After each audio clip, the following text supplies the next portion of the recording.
ಎಲ್ರಿಗೂ ನಮಸ್ಕಾರ. ನಾನು 93ನೇ ದಿನ 100 ಡೇಸ್ ಚಾಲೆಂಜ್ ಒಳಗೆ ಬೆಳಗ್ಗೆ ಎದ್ದು ಫ್ರೆಶ್ ಅಪ್ ಆಗಿ ಎಕ್ಸಸೈಸ್ ಮಾಡಿ ಅಂಜೂರ ನೆನೆ ಇಟ್ಕೊಂಡಿದ್ದೆ. ಅಂಜೂರ ತಿಂದು ಒಂದೆರಡು ಅದ್ರ ನೀರು ಕುಡಿದು ಆಮೇಲೆ ಕಾಮಕಸ್ತೂರಿ ನೀರು ಕುಡಿದು ತಿಂಡಿ ತಿನ್ನಕ್ಕಂತ ಪ್ಲ್ಯಾನ್ ಮಾಡಿದೆ.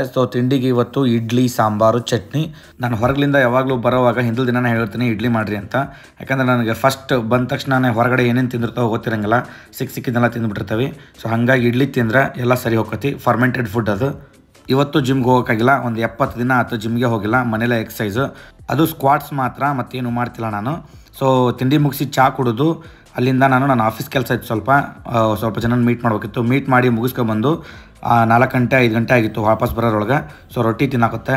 ರೊಟ್ಟಿಗೆ ಸಾಂಬಾರು ಹಾಕ್ಕೊಂಡು ಬಿಸಿ ಬಿಸಿ ಸಾರು ಮಾಡಿದ್ರು, ಬೇಳೆ ಸಾರು. ಹಾಕ್ಕೊಂಡು ತಿಂದೆ. ಮತ್ತೆ ಜರ್ನಿ ಸ್ಟಾರ್ಟ್ ಆಗುತ್ತೆ. ಈಗ ಚನ್ನಪಟ್ಟಣ ಹೋಗಬೇಕು. ಚನ್ನಪಟ್ಟಣದಲ್ಲಿ ನನ್ನ ಫ್ರೆಂಡ್ ಮದುವೆ ಇದೆ.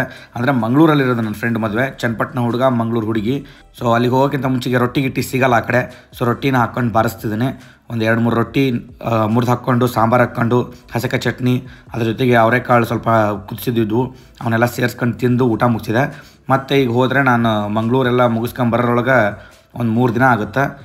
ರೊಟ್ಟಿ ತಿಂದು ಸ್ವಲ್ಪ ಅನ್ನ, ಹಾಲು, ಮೊಸರು, ಒಂದು ಮಿರ್ಚಿ, ಹಸೆಕಾಯಿ ಚಟ್ನಿ ತಿಂದು ಊಟ ಮುಗಿಸಿದೆ.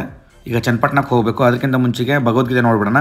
ಭಗವದ್ಗೀತೆಯಲ್ಲಿ ನಾವು ಇವತ್ತು 33ನೇ ಶ್ಲೋಕವನ್ನು ನೋಡಬೇಕು. ಇದರಲ್ಲಿ ಕೃಷ್ಣ ಅರ್ಜುನನಿಗೆ ಹೇಳ್ತಾನೆ, ಪ್ರತಿಯೊಬ್ಬನು ತಾನು ತ್ರಿಗುಣಗಳಿಂದ ಪಡೆದ ಸ್ವಭಾವಕ್ಕೆ ಅನುಗುಣವಾಗಿ ನಡೆಯುತ್ತಾನೆ. ಆದ್ದರಿಂದ ತಿಳುವಳಿಕೆ ಉಳ್ಳವನೂ ಕೂಡ ತನ್ನ ಸ್ವಭಾವಕ್ಕೆ ಅನುಗುಣವಾಗಿ ಕಾರ್ಯ ನಡೆಸುತ್ತಾನೆ. ನಿಗ್ರಹದಿಂದ ಫಲವೇನು ಅಂತ ಕೃಷ್ಣ ಅರ್ಜುನನಿಗೆ ಕೇಳ್ತಿದ್ದಾನೆ. ಇವತ್ತಿಗಿಷ್ಟು ಸಾಕು. ಸಾಧ್ಯವಾದಷ್ಟು ಎಲ್ಲರೂ ಮೇಡ್ ಇನ್ ಇಂಡಿಯಾ ವಸ್ತುಗಳನ್ನು ಯೂಸ್ ಮಾಡಿ, ಚೈನಾ ವಸ್ತುಗಳನ್ನು ಧಿಕ್ಕರಿಸಿ. ಮತ್ತೆ ಸಿಗೋಣ. ಜೈ ಹಿಂದ್, ಜೈ ಕರ್ನಾಟಕ. ಧನ್ಯವಾದಗಳು.